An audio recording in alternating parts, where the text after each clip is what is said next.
Welcome to the EntrePastors podcast on YouTube. This is a show that helps pastors think, act, and thrive as prosperous entrepreneurs.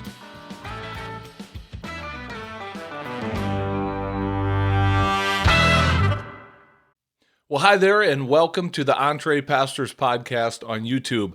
I'm Jon Sanders. I'm one of the co-founders of EntrePastors, and in this episode, you're getting ready to hear a conversation that me and my co-host Les Hughes had with a returning guest by the name of Joshua Brown. Now, Joshua has an awesome story. He's been a guest on our podcast before, but we brought him back on to have a conversation around a question that Joshua had reached out to me about. And essentially the question was, why does it seem to be such a struggle for pastors to break away from being 100% dependent upon a church?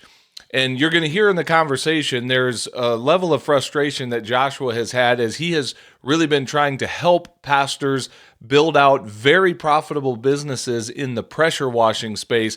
He's run into some themes from pastors where in some cases, they're just not really willing to do the work and actually do what is required to build a business. And he's really wrestling with that question of why is that? And so we have a pretty interesting conversation around that question and take a few different rabbit trails from that as well. So we've got a great conversation coming your way. I think it's going to add a lot of value to those in our listening audience. So without any further ado, let's cut to this conversation we had recently with our friend Joshua Brown. Here we go. Well, Joshua Brown, it is our pleasure to bring you back on the EntrePastors podcast as a returning guest. Welcome back to the show, man. It is, in fact, my pleasure to be here. And you were the first show that I have ever been on before I had a podcast. Good. And then having you on the podcast, you have given the best answer I ever heard on an answer of who are you? Do you remember that? I do. I recall my answer to that when I was a guest on your show. So, but thank you for telling me that's the best answer you've ever heard. I'm going to put that compliment in my pocket. There it is. I'm keeping that one. Yeah, a child of the living God, a servant of the Most High. I love it. It's almost like you are repeating Paul's words inside of Romans. It's just powerful. Yeah, well, again, so often we answer that question of who is, Les Hughes, who is Jon Sanders, who is Joshua Brown, we go right to what we do vocationally. And I understand where that comes from as humans, as men, but the truth is our real identity flows out of who we are in Christ. Like that's legit. That other stuff's just accessories to the most important things. So I've learned to try to give that answer. But Joshua, this might have been the very first episode or podcast you were ever on, but I got to tell you another fun stat. At least for a while, I haven't checked our stats in a while. For a while, your episode was the most downloaded episode we've ever done of the EntrePastors podcast, the pressure washing pastor. I can't remember the episode number off the top of my head, but you were an awesome guest and you've got a great story. And I don't want to go back in and unpack all that. People can go back in our archives and find that interview we did with you. But I do want to kind of just get a quick update on you, maybe give us just a little 30,000 foot overview of the work that you do. And then I want to set the stage for the conversation we're going to have today, because I'll tell the story of kind of how you and I were talking in a text message here recently. And I was like, man, we got to have this conversation with our community. So give us a little bit of a brief introduction to who you are and the work that you do. Yeah, the conversation is about to get super spicy and maybe a little heated. So I'm looking forward to it. But I've got 22 years of vocational ministry experience. And I ended up Googling top 5 businesses to open for 5K or less, opened up a pressure washing business, grew it to multi-million dollars, and ended up learning that I loved ministry in the marketplace before I knew you could be a pastor outside of the pulpit. And so from there, I've learned to pray through and say, God, what do you want me to do next with my life? And I felt like God said, do for others what I've done for you. Call ministers into the marketplace. Start having this conversation take place where our frameworks can maybe open up or have a paradigm shift to realize that your only course of action isn't just pastoral ministry or on the mission field. You can actually be a theological pastor that loves Jesus and a disciple maker inside of business. And so Since we've last chatted, I've become a certified coach where I've spent a lot of time and a lot of money understanding how to grow someone's small business. And so from leadership, operations, services, marketing, sales, and cash flow, I've just learned what has to happen to help pastors make money while making an impact. So that's kind of what I've been up to. I love it. Yeah, I was going to ask you to kind of give us an update. So, said differently, a summary, you love helping pastors get out in the marketplace. Specifically, you're franchising your pressure washing business. That's one option or one opportunity you're presenting is I can give you a business model that's profitable and that's successful and working. And is that a fair summary of what you're working on as it pertains to pastors? 100%. I am hungry to launch 1,000 ministers in the marketplace over the next 10 years, and 10% of those being Brown's pressure washing locations. And so I'm looking for 100 pastors or, kingdom-minded entrepreneurs that are interested in taking a playbook, taking our coaching, our branding, our blueprint, and start a business. All right, cool. Well, then that's a great jumping spot to maybe transition into this conversation. Joshua, since you and I connected, you've been a friend of our show, you've been a friend of our platform. I've gotten to be a guest on your show, and I really feel a connection to you and a synergy with the work that you're doing. And a while back, you reached out to me via text, audio message, and you were just kind of venting some frustration, asking if, what our experience has been with pastors. And as soon as you said it, I was like, man, we've got to have this conversation as a podcast episode because I want people to hear this. I want them to hear how I'm talking about them. Okay, so we're gonna dive into this a little bit today, but I'll let you kind of frame the question if you don't mind. And then I've definitely got some thoughts and we can riff on this for a little bit. So if you can, to the best of your ability, recall what your question was when you reached out to me, say it again here and that now that we got the cameras going and Yeah, so recording I'm going to that. do my best in articulating it, but I was on a long run. It was early in the morning. It was dark, and I'm questioning this question. I'm thinking through this issue. Why is it so challenging to teach pastors how to open up their own business?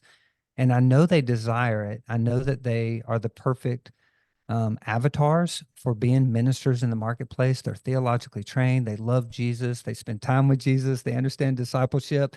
And it's like, I know the frameworks. I know how to get the marketing, the sales, the operations, the people, services, and the cash flow all in line. Why is it such a challenge? And that is after I transitioned 3 different locations away from the business. So we began, and then over time, they didn't do the little things necessary day in, day out to grow the business. And so my head started thinking, like, why is it so easy for them to say, you know what, to tap out of the thing that they said they wanted to do, where we're like, man, you can go out into your community, you can get to know people, you can share your testimony, you can pray for people, you can offer a service, whether it's tents or pressure washing houses. And as I'm chewing on it, wondering like, why has it become so challenging to help these guys grow successful businesses? There was a thought that came inside of my head, and it was like this. I started thinking about the journey that we send pastors on from, let's say they're in church camp and they end up raising their hands saying that they feel a call on their lives. They have a great speaker there, and they feel this call to be a pastor.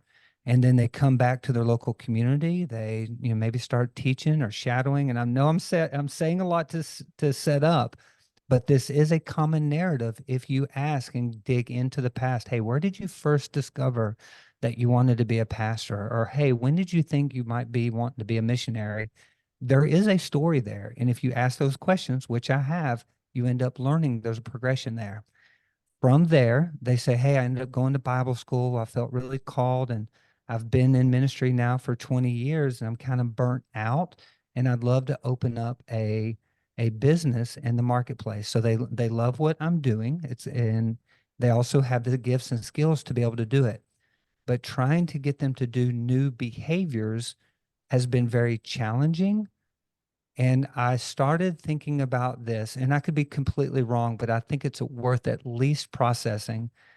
Why inside of the local, let's say, government, Once people get on welfare, once they become supported by the government, do they tend to never leave being on food stamps, being on fixed income? So they, a lot of their taxes, and they work the system versus getting out of the system to be self-sufficient, which is really where the conversation wants to be lent on, because I'm wanting to teach pastors how to be self-sufficient outside of the congregation. Like, what if they could work with their own hands and provide an income and not have to be dependent on it?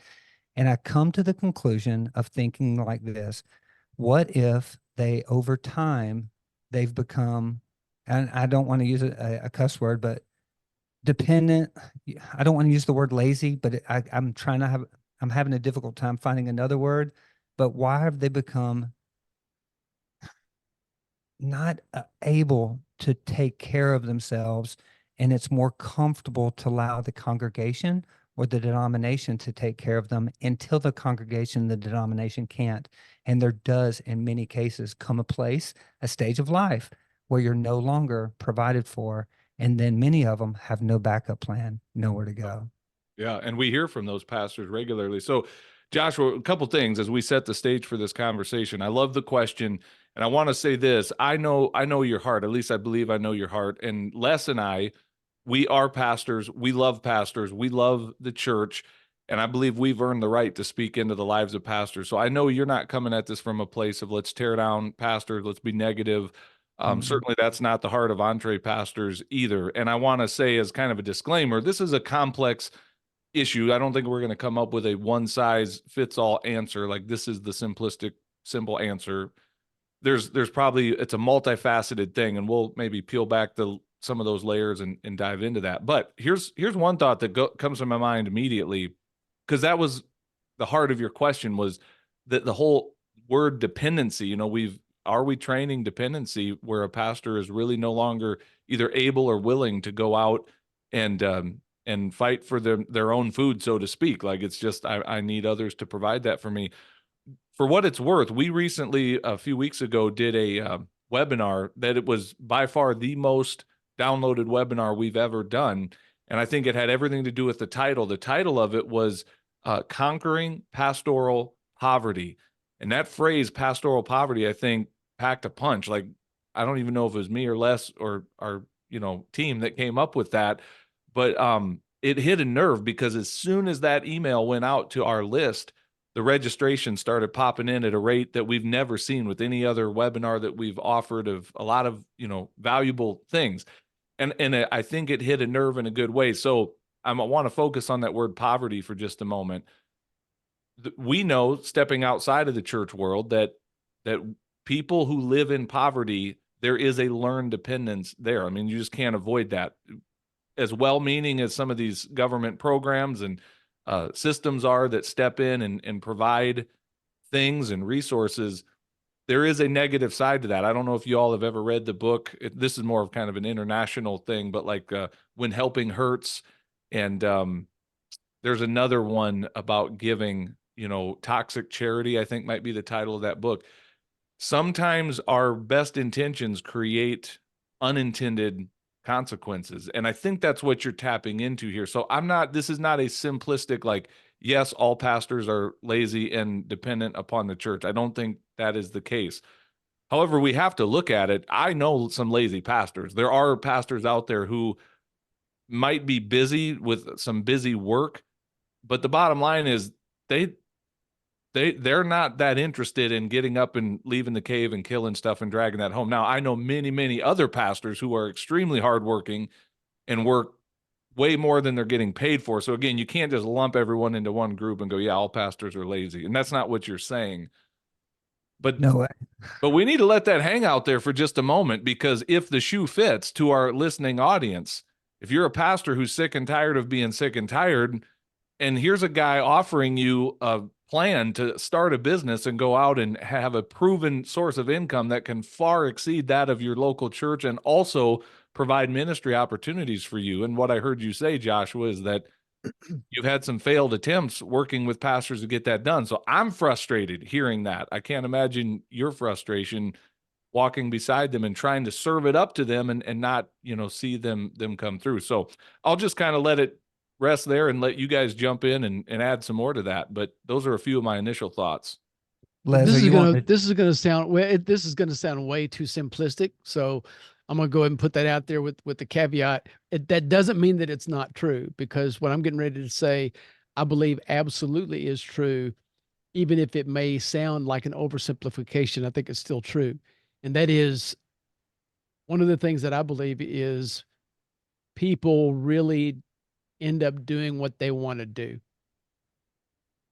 and that doesn't mean that people get every opportunity to do everything that they want to do the way they want to do it, when they want to do it. But my experience has been, by and large, people do end up doing what they really want to do. And even things that are done to us. I mean, if we have some kind of a passive role, we may not be able to control the actions of another person, but we absolutely control even how we respond to that.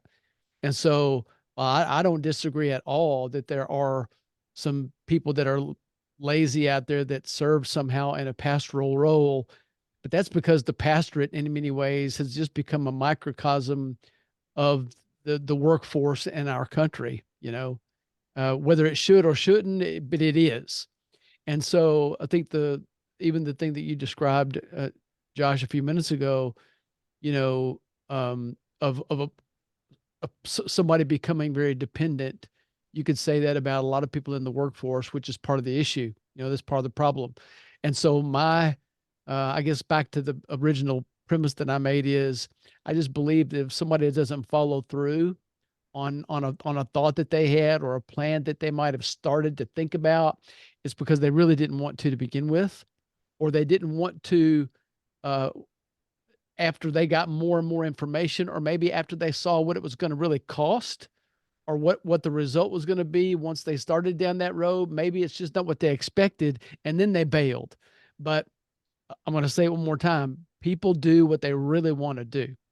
And if you want to do it bad enough, you'll find a way to get it done. And again, the final product may not be what we thought it was going to be when we started, but there's a way to do it if you want to do it bad enough.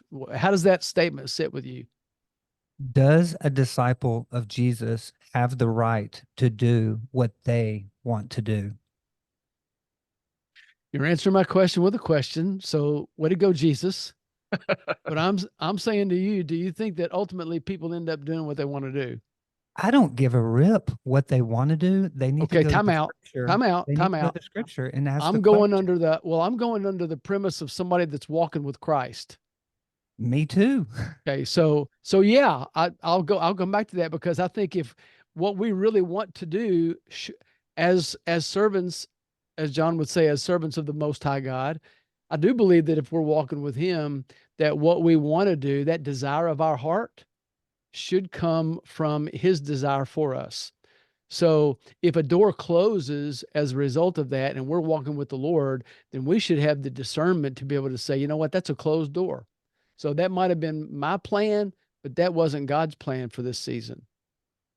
Question So, for Les, you. am I hearing? Is that where you're going with that? Because I agree. But yeah, I would say my wants and my desires should line up with what God's plan for my life is.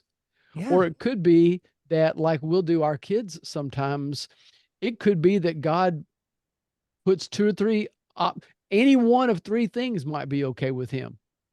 You know what I'm saying? Sure. But it may So not Okay, be just real one quick thing. clarification, Les. Are two things. Are you saying, to the more latter thing you said, are you saying that if a pastor in this instance starts down the road of launching a business and that kind of doesn't do the thing to make it work, doesn't really put in the work, that it's just not, it wasn't God's will for this season of their life? That's not what I'm saying. No. Okay. No, I'm not Then saying the that at all. second thing, are you saying, I think what I heard you say at first is it's not just a pastor problem, it's a people problem. In general, this is not just limited to pastors. We could get a sampling of the entire community, believers, non-believers, and you're still going to have the same reality of people who say they want in on something, and then once it starts getting hard, they kind of, back away and don't do it. Is that kind of what you're getting at with that when you say people get what they want. I mean, they do what they want to do. I don't know what you just asked me. Is it are you saying that it's not just a pastor problem, it's a people problem, people in general? This is not just limited to pastors who are lazy and don't want to work. Yeah, I think that what we're talking about with the being dependent upon some sort of consistent, paycheck, because I think that is more of a cultural thing than it is. Here's why you and I and Joshua, now you see this a lot of times with people that have been in some kind of vocational ministry. I think what happens along the way is that a lot of pastors, for whatever reason, are people pleasers. Okay. We're servants at heart. Sometimes that comes along with getting that affirmation from people instead of from the Lord. And so what happens is when we get some criticism, or scrutiny that doesn't feel right, or when we're not pleasing people, I think people lose sight of the fact that they really should be looking for the approval of God, and Him only. And so if they're really doing what they believe He's led them to do, then what other people think or say is either irrelevant or not, and not nearly as important. Right. So I think that what happens is some pastors bail, or some people with a ministry background bail, because they face some scrutiny or criticism, or even what they perceive as criticism. And they don't want the result bad enough, or they do it anyway. That's my point, John. So if I've got to choose between having the kind of life that I want my family and me to have, and getting the fruit of the labor of my hands, that on the one hand. But if having that life means that I'm going to be criticized by some people that either have a different agenda, or are ignorant, or just don't understand what it is that I'm doing, or just has a different idea about what a minister's life should look like, then again, here's the thing. This is where the statement came. If I want to have this kind of life for my family and myself, if I want that more badly than I want the approval of these people, then I'm going to continue to do it. If I want the approval of those people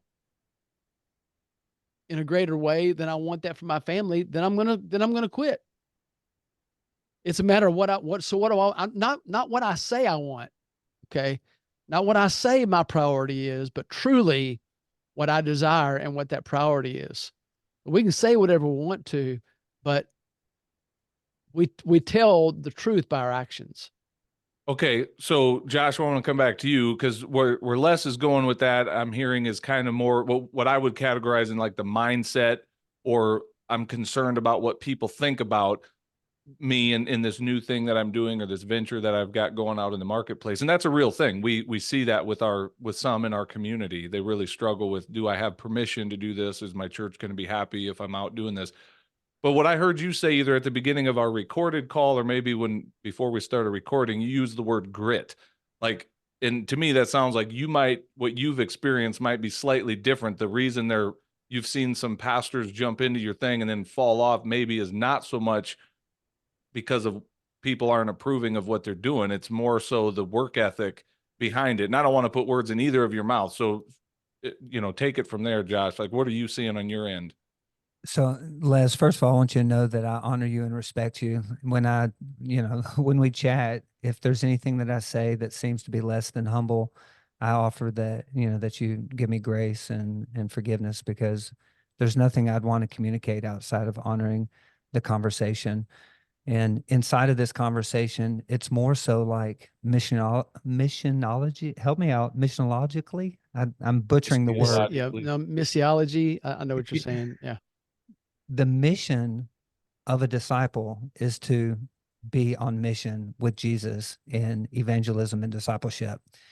If we come to the conclusion that 4 to 6% of the population, depending on what city, culture, state that you're in, is going to visit your church, and 85% of them are going to be in the marketplace, you might need to be asking the question, where does my gifting and talents and energy need to be put into?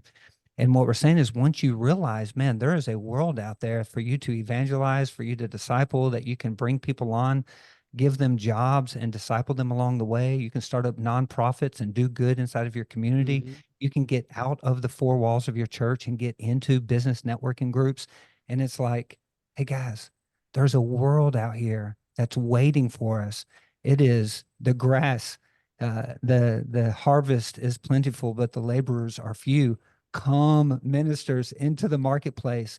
And then it's like, oh, I'd rather be at a coffee shop than be at a business networking group. Oh, I'd rather be preparing for a sermon on Monday than going and meeting a group of people. And it's like, what if our schools, what if our structures, what if our systems have created people that are more comfortable being reclusive rather than go, go, and then start up? And many people say, hey, I want to start a business. But once they realize that there is a change of habits that need to take place, they would rather not change their habits. And so what I'm trying to suggest is we can do it. You can do it. You don't have to tap out.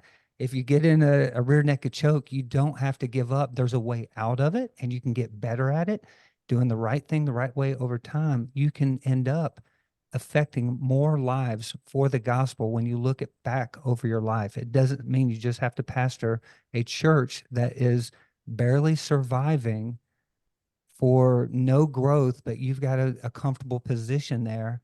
It's like, what are you going to do with the rest of your life? Is this your legacy? Come on, come on. So if anything, I'm trying to say, come out, put your hands to the plow, and break free from being dependent upon a congregation and work with your own hands. That's what I'm trying to communicate. And you can do it. That's what I believe. Yeah, I agree ahead, I agree with a large part of that, especially the part where the marketplace being the mission field and one that's not utilized, nearly enough. But I'll give you an example of someone that did that in a little different way. So I guess I would agree with the what. I'm a little less dogmatic about the how, just because, and you're talking about, I mean, Jon and I, this is what we're doing. So I don't want to talk. We spend enough time trying to give people permission to do what we just described doing, but it doesn't mean that it's prescriptive for everyone. My pastor, I've had several pastors in my life, but the one that the Lord really used in my life, especially as I was sensing a call into vocational ministry when I was still 100% in the marketplace. So I was a supermarket, a grocery store manager in a small town, and attended a church where for the first time my pastor was close to my age. That had never happened before. And so we were peers, but I respected him as pastor too. His name was Steve. And Steve would make it a regular practice. He was full-time, vocational pastor. He wasn't bivocational. He wasn't an EntrePastor, although he thought in an entrepreneurial way when it came to, church and ministry. But what he would do is place himself in the marketplace. He didn't own a business, but I think he probably sensed that the Lord was working on my heart in some ways. And so he would come and find me if I were at the store stocking shelves or updating and culling produce because my market manager or my produce manager had gone home for the day. And he would just come and start working alongside me and talking about discipleship or evangelism or what pastors do or where I was at that time and what God was doing in my life. I also know individuals that drove trucks cross country, and Steve would just take a day and he would ride in the truck all day with a deacon or a new church member, or he would just find a way to come alongside of people in the marketplace. He was in the marketplace in a very missional way, but he wasn't what we're describing. He didn't have his own business and all that. I guess my thought is that's still absolutely legit because it's someone on mission and they're engaging the world around them. unless that's a very legitimate and valid example, and there's probably countless others like that. I would, in my experience has been, sadly, that's not the majority. Even I'm going to throw myself under the bus. When I was in the full-time pastoral role, that wasn't my normal day. I got to the point where I spent most of my time surrounded by Christians in the office, maybe minus our secretary. She hated that joke when I would tell that. But anyway, pretty sure all our staff knew Jesus and was in the way. And it was awesome getting to hang out in that very safe Christian bubble. But the more our church grew, the more reclusive I became into that. So I don't know that that's a normal experience for pastors in our world today. Probably not. Yeah. I guess let me add one other thing to the conversation here, Joshua. I want you to hear this. The other day I was on a call with Wayne Previtt and the team at Life Celebration Ministries. Wayne's been a friend of our show and has been on multiple times. His wife made a comment. I've heard Wayne say it before. It just landed differently when I heard Roseanne say it. And immediately when she said it, I said, Roseanne, I want you to come on the show and I want you to say what you just said, but I'm going to say it already here. I want our pastors to hear this. And again, the disclaimer, guys, I love you. I love pastors. I am for pastors, but we need to have some self-awareness. And I want you to hear this. So Wayne and Roseanne built out this really awesome, ministry in Canada for many years. Now they're here in the US, where they're training people to go out and do life celebrations. And in a very secular society that has by and large dismissed organized religion in the church and all of that. So very non-traditional form of ministry for what us here in the Bible Belt would be accustomed to. And Roseanne made the statement. She said, by far the worst people we ever worked with, bar none, were pastors. And she had more that she said around that, but just that she pointed to the arrogance, the ego. And I need pastors to hear that. There is something about how we are showing up in the world that is problematic in some ways. And we've been called to an incredible work. And I believe at the heart of the majority of pastors is a true desire to serve and follow Jesus and serve other people. I believe the best about pastors, but just because we have good intentions doesn't always mean we're producing good results. And it's, we need to police ourselves sometimes in this. So it's okay for us to hear this. I'm hearing you, Joshua, say, I've tried to help pastors get out in the marketplace, not only to expand their mission and ministry, but also to make some extra money. And it's not going so well. So I'd love to hear you put some more words around that. The same thing. Yeah. I see the same thing. And could I ask it this way, Joshua? When you mentioned a little while ago, you mentioned habits that didn't get done. Basically, like habits that from experience, yours and that of others, that in order to be successful, these habits need to be taking place. And for whatever reason, they are not. So what are the patterns, man? What are the things that people seem to struggle with the most? And I think I know, but I want to hear you say them. And then why do you think that is the case? Well, so there's a phenomenal book called High Performance Habits, and it teaches 6 habits that each person needs to have in order to be a high performer. The number 1 is a super strong why. And that why has to be super, super strong. And one thing that I wonder is if you have a fallback plan, it's easier to go back to the fallback plan, and you almost need to burn the ships.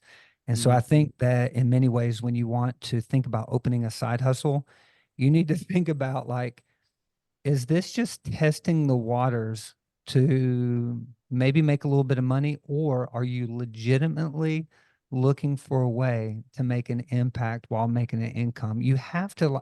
So for me, I literally in my head, I've had one thought that got me out of the bed, or got me working after hours or Saturdays or whatever days I had to do to start the pressure washing company, was this: I've got to provide for my family. I'm tired of going from church to church to church after 7 years. And here I go again, dating another board, trying to figure out if they like me and do they know my past and will I be good enough? And it's like my family journey from North Carolina to Florida to Peoria. And it's like the journey was like, is there no other way for me to be a minister of the gospel? And so my why was strong.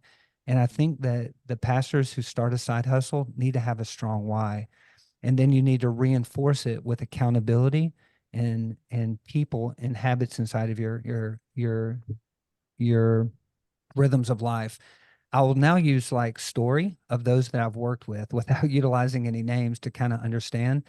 Um, Pastors are under a lot of stress. And so to be fair, if you have a large congregation or if you have a lot of people you're responsible for, being or feeling responsible for a lot of people can end up putting you in very dark places. And so one of the pastors that we tried to help, man, I don't want to even use, there's so much weight behind what I say next that I want to be super careful and honoring. But let's say, oh man, I don't even know what to say. I don't want to say just in fear of like, man, what if my friend ends up watching it? But if this be you, you have to break addictions in your life. You have to learn how to go to bed at night. You have to learn how to start eating properly. If you are a pastor, you're supposed to be an example to the congregation in which you shepherd. And when you get all your junk out of order, do everybody, in my mind, a favor, get healthy before you start trying to shepherd and please everybody.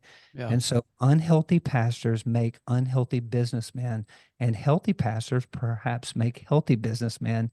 And maybe the real core of it is, who are you and where are you?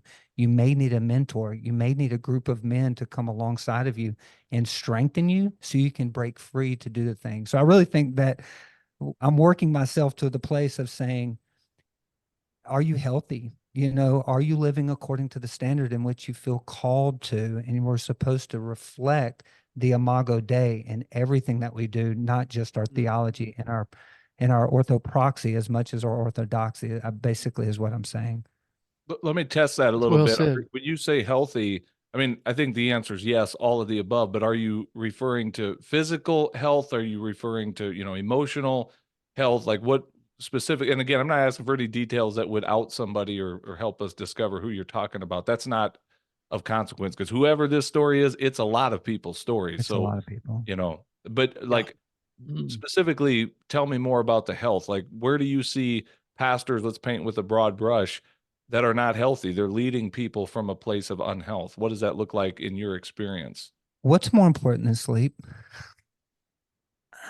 According to Like, science, not a whole lot. Sleep is a pretty important part of our physical health and mental health, emotional health. It's so huge. let's start there. What idols have you replaced sleep with? Like, if you're a worshiper of the Lord Jesus Christ, get your rest every night. What are you putting in its place? If it's people, it's you trying to please people, like you originally said, to try to satisfy, or working late or whatever it is. It's like, if your priorities and your life are supposed to match one another, are you getting your 7 hours of sleep or 8 hours of sleep? Or if you did a time audit, are you getting 3 to 4 hours of sleep because you're binge watching, because of other issues that are going on? So first, let's get the sleep right.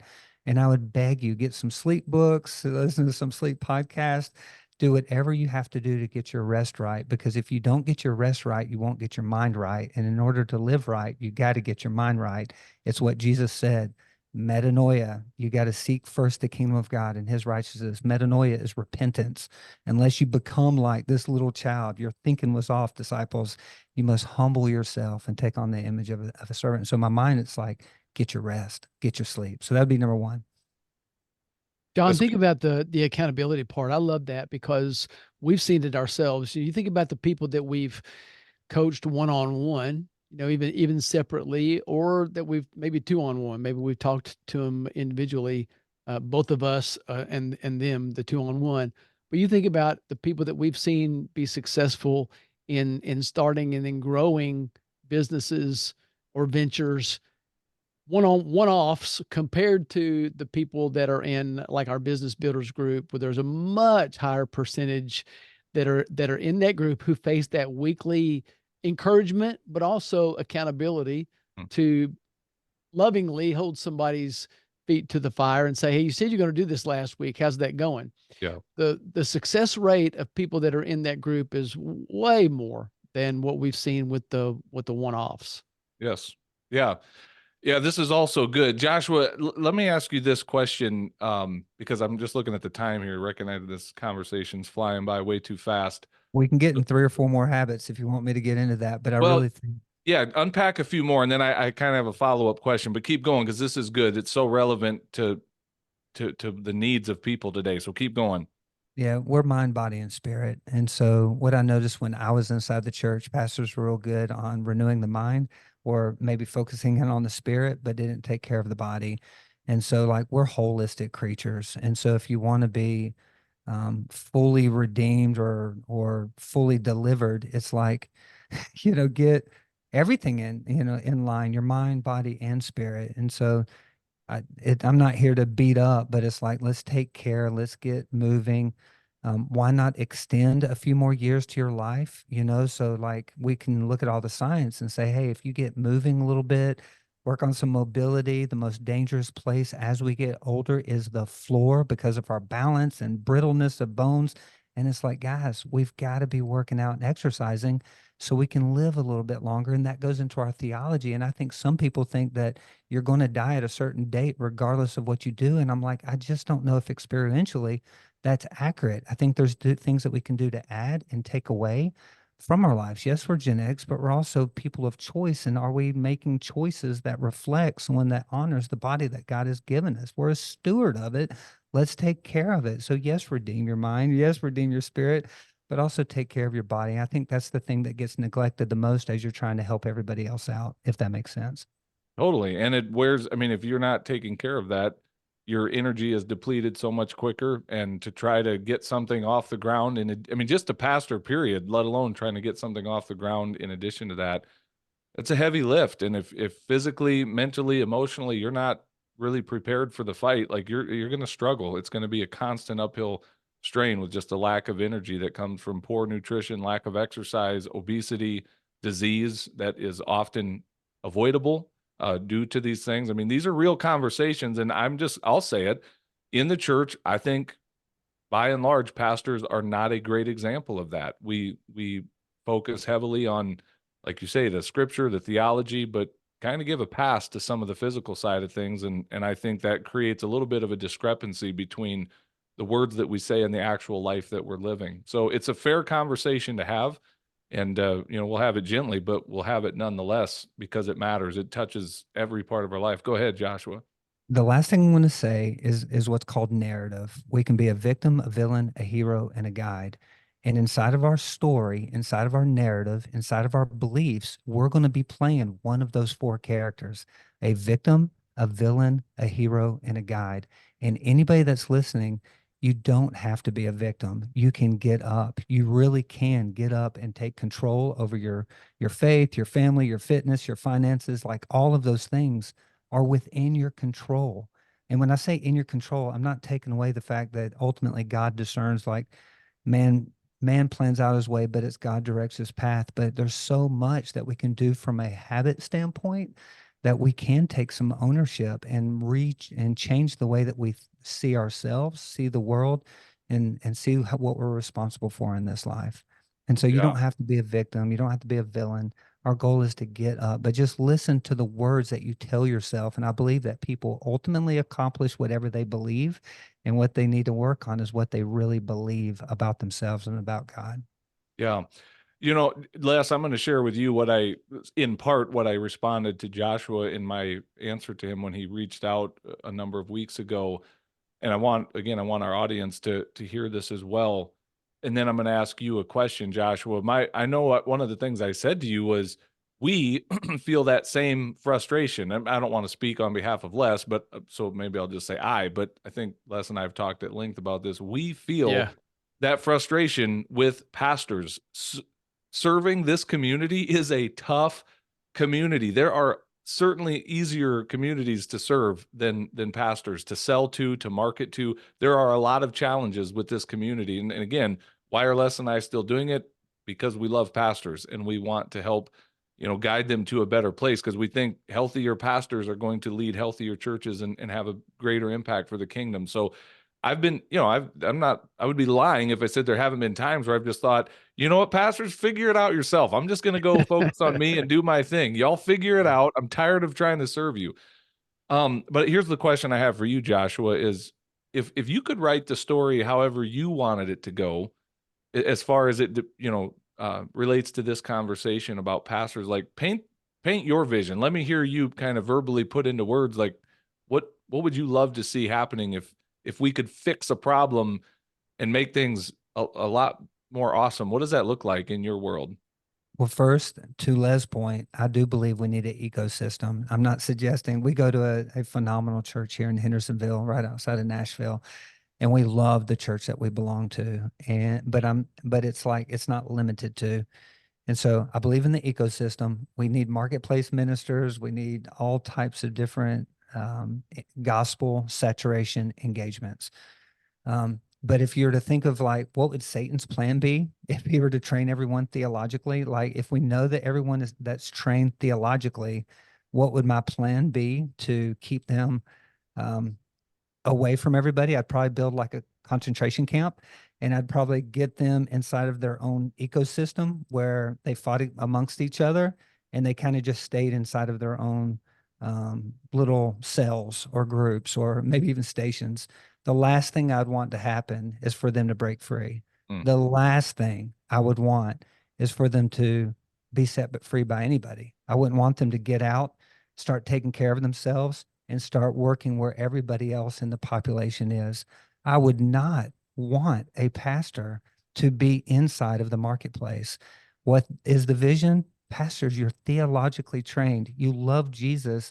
Let's put boots to the ground and start up some small businesses, home service businesses, somewhere AI is not, and create jobs, make some money, and then open up some nonprofits where you can be generous inside of your city. That is the vision that I'm trying to invite the narrative into. There is a beautiful world right outside of our prison camps that are ready to engage the gospel. I believe it is. I believe people love to be loved on, and where else should pastors be where people need to be loved on are at?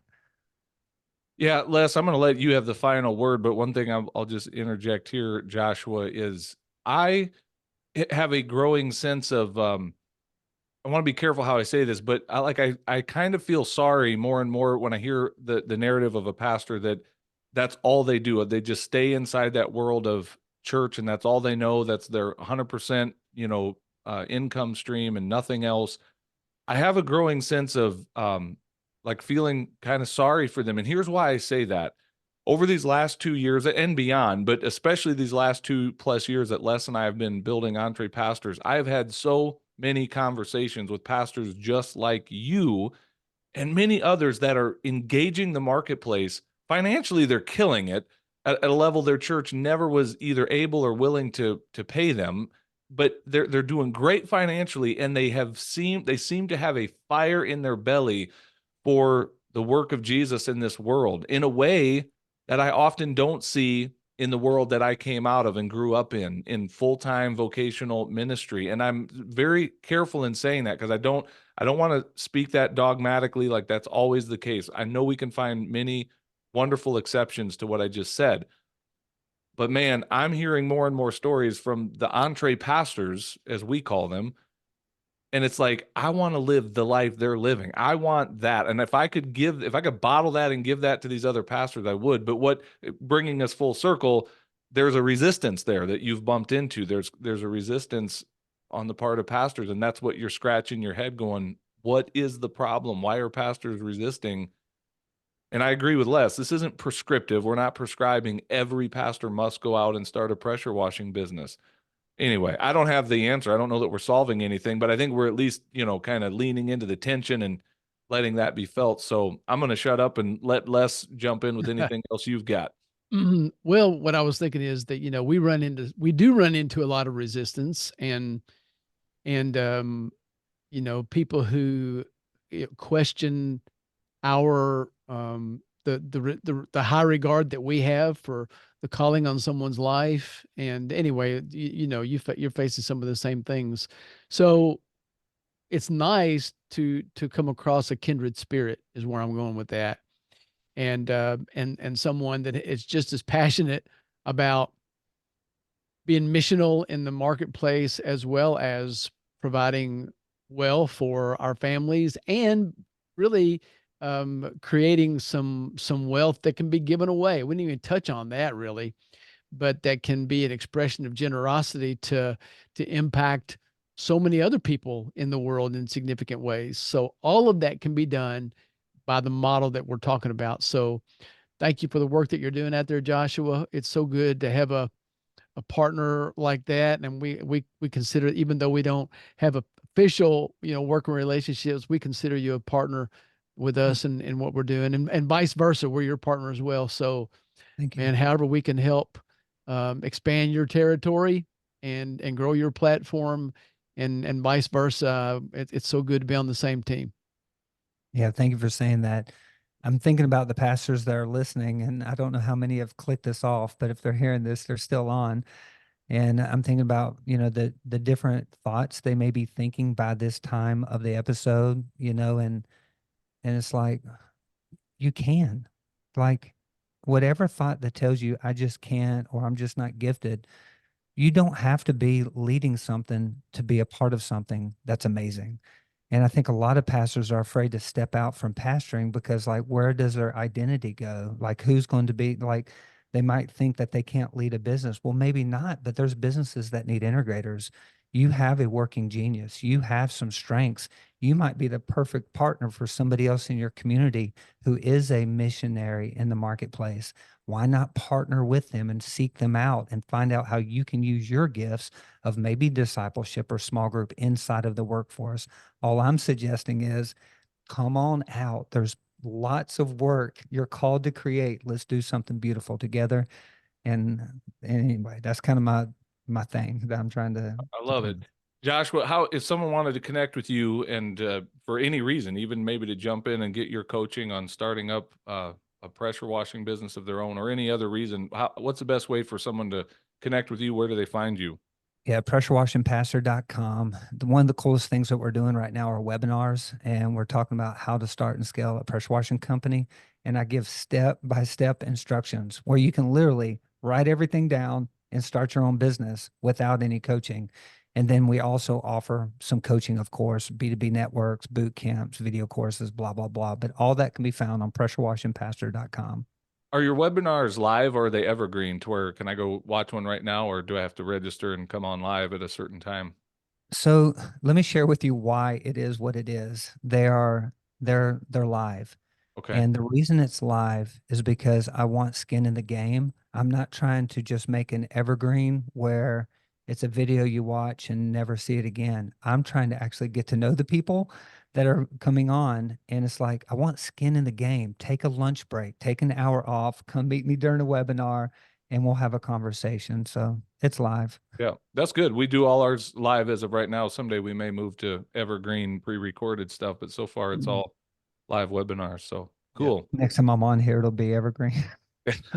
That's good, man. Well, hey, thank you for reaching out with a great conversation. I don't know if we solved any problems, but hopefully we gave some encouragement, some, needed kick in the pants wherever it's deserved, and just, again, hope for our community. So thanks for all you've done, Joshua. We love you and grateful to have you on the show, man. Thank you, bro. Again. Well, hey, thanks for watching this episode of the EntrePastors podcast. Make sure you hit that subscribe button so you can be notified every time we release a new episode. If you'd like to get connected to other pastors who are learning to think, act, and thrive as prosperous entrepreneurs, then we invite you to check us out on Facebook. Just search for the EntrePastors Connect group, answer a few of our simple questions there, and we'd love to include you in the conversations. And if you're really ready to go to the next level, then we invite you to join our EntrePastors membership community. When you become a monthly subscriber, you will receive access to courses, exclusive community, and coaching that will help you along in your own EntrePastors journey. If there's anything else we can do to serve you, please visit us at EntrePastors.com, and we will do our best to serve you there. God bless everybody. See you soon.